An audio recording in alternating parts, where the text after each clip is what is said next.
안녕하십니까. 인포마켓의 강용훈 대표입니다. 오늘은 재무제표 강의 9번째. 저번에는 연결재무제표에 대해 설명을 드렸는데요. 오늘은 관계회사 지분법 처리에 대해서 설명을 하겠습니다.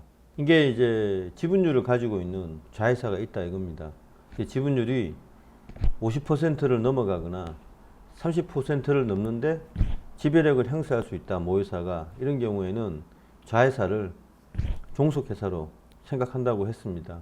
종속회사는 뭐냐면 완벽하게 동일체로 모회사하고 생각해서 합산을 해버리는 겁니다.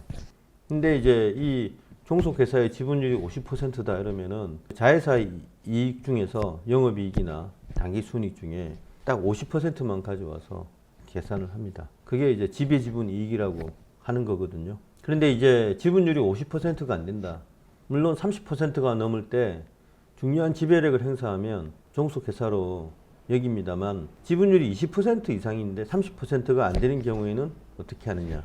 이럴 때는 관계회사로 생각을 합니다. 관계회사는 애매하거든요. 여기 보시면 저번에 얘를 YIK로 들었는데 YIK하고 같은 계열사인 엑시콘에 대해서 설명을 하겠습니다. 좋은 예가 될 겁니다. 이게 이제 엑시콘을 쳐보면 쭉 나오죠. 그래서 클릭을 해보면요.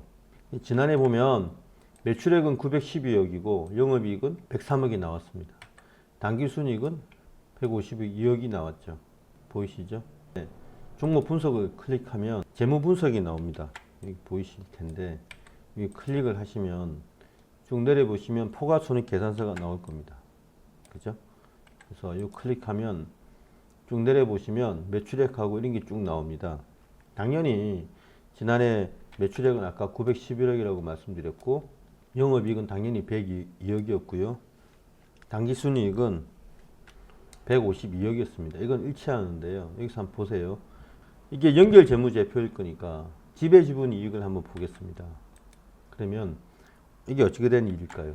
이 회사는요, 지배주주지분 당기순이익하고 그냥 당기순이익이 똑같을 때는 어떤 경우에 이렇게 되겠습니까? 첫째는 자회사가 있긴 있는데 지분율이 완전히 100%라 이겁니다.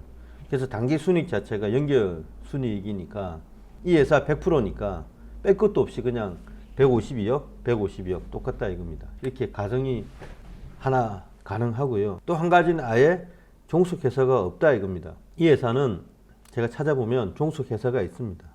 종속회사가 있는데 종속회사의 당기순이익이 얼마 되지 않기 때문에 지배주분 당기순이익하고 원래 당기순이익하고 같은 겁니다. 152.1억 다 똑같죠. 근데 보세요.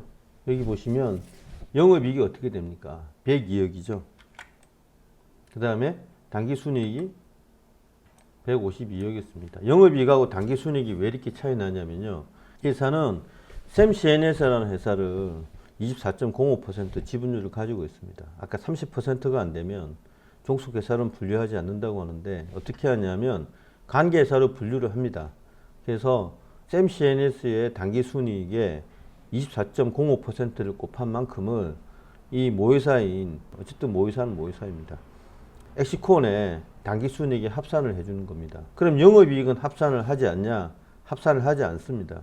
그래서 영업이익하고요. 여기 보시면 영업이익은 102.5억인데 당기순이익이 152억으로 차이가 나는 겁니다. 종속회사의 경우는 다 합산을 해줘서 그 당기순이익이나 영업이익을 지배지분 이익이라고 해서 따로 쪼개가지고 표시하기도 하고요. 합산해서 표시하기도 하는데 관계회사인 경우에는요. 이게 그냥 처음부터 지분율 당기순이익만 곱해가지고 그거를 모회사의 당기순이익에 합산해 주는 걸로 간단히 처리합니다. 이게 조금 더 간단하죠. 종속회사에 비해서. 이게 종속회사냐 관계회사냐 요거를 잘 보셔야 됩니다. 예, 그거에 따라서 이 회계 처리가 완전히 달라지거든요. 그리고 덧붙일 것은 당기순이익하고 지배주주 지분 당기순이익하고 차이가 없을 경우는 어떻게 되냐. 첫째는 종속회사가 없든지, 그러니까 뭐 관계회사는 있는데 종속회사가 없는 경우예요. 두 번째는 종속회사가 있어도 100% 지분이어서 아예 뭐 당기순이익하고 지배주주 지분 당기순이익하고 일치하든지, 아니면 종속회사의 당기순이익 또 영업이익이 거의 제로에 수렴해서 합산을 하나 안 하나 똑같은지 그 세 가지 중에 하나입니다. 참고사항으로 알아두시면 되겠습니다. 네, 감사합니다.